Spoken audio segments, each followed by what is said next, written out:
경제로그, 최대 국제시장이었던 샹파뉴 정기시. 우리에게 샴페인의 고장으로 알려진 프랑스 샹파뉴 지역은 12, 13세기 서유럽 최대 국제시장이었습니다. 샹파뉴는 벨기에 프랑드르와 이탈리아 사이에 위치했는데요. 프랑드르 지방은 영국에서 약물을 수입해 모직물 산업이 발달했고, 이탈리아는 항구 도시의 이점을 살려 동방의 많은 물건들을 확보하고 있었죠.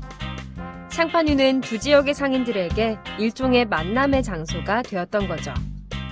그러자 자연스럽게 국제시장을 형성하고 유럽의 남과 북을 잇는 상업 중심지가 될 수 있었습니다. 당시 프랑스는 아직 왕권이 약한 봉건 시기여서 샹파뉴 국제시장은 군주나 다름없던 백작의 지원하에 성장했습니다. 샹파뉴 백작은 샹파뉴 내 4개의 도시가 시기를 정해 돌아가면서 정기적으로 열리는 정기시 시스템을 만들었는데요.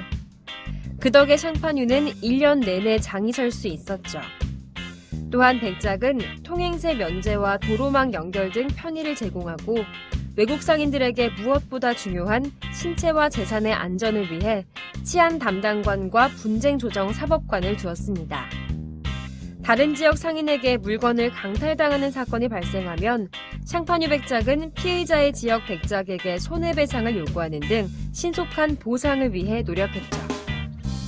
샹파뉴 정기시에는 점차 화폐 거래도 증가했는데요.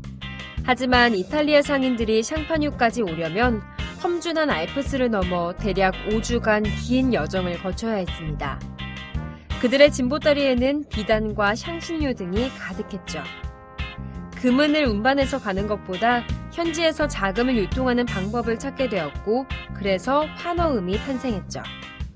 판매 상인이 환어음을 발행하면서 제3자를 지정하고, 구매 상인은 지정된 제3자에게 돈을 지급하는 방식입니다.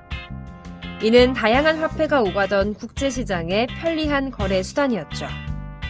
판매 상인은 다른 도시의 현지 상인을 제3자로 지정하는 경우도 많아 유럽 곳곳에 퍼져 있던 이탈리아 상인에게는 더욱 유리했습니다. 그러나 140년 넘게 전성기를 누리던 샹파뉴는 14세기 들어 점점 쇠퇴합니다. 프랑스 필리프 4세는 왕을 중심으로 한 중앙 집권 국가를 지향했고, 이를 위해 영토와 경제력 확보가 우선이라 생각했죠. 그래서 14세기 초 샹파뉴도 프랑스 왕령에 통합되고 상인들에게는 무거운 세금이 내려졌는데요. 프랑드르 상인이 크게 항의하면서 급기야 프랑스와 프랑드로 간 전쟁으로 이어졌습니다. 이러한 위태로운 정치 상황과 높은 세금으로 인해 불안해진 상인들은 서서히 샹파뉴를 떠나게 되었죠.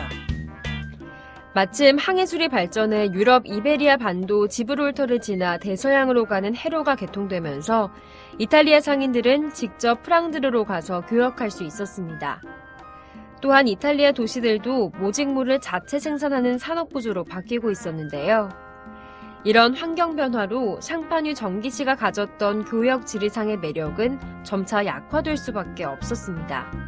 14세기에 샹파뉴 정기시를 찾는 이탈리아 상인들은 더 이상 찾아볼 수 없었죠. 반면 독일이나 벨기에에 속한 여러 도시에서 이미 많은 영주들이 무역 상인들을 끌어들이려고 노력해왔었죠. 이렇듯 서유럽의 최대 상업 중심지였던 샹파뉴 정기시는 무역과 금융에서 큰 변화를 남긴 채 저물었는데요. 활발한 교역을 가능하게 한 데는 시스템이 얼마나 중요한가를 시사합니다. 샹파뉴 백작이 시도한 통행세 면제와 치안 유지, 그리고 공정한 거래와 신속한 보상 체계는 많은 도시 상인들이 머물게 했죠. 이탈리아 상인들의 기발한 환거래 시스템도 편리한 금융 거래를 도왔는데요. 이런 생동감 넘치는 국제시장의 경험이 훗날 피렌체의 메디치 가문과 같은 금융 가문을 탄생시키는 밑거름이 되었습니다. 시장경제의 중심, 자유기업원.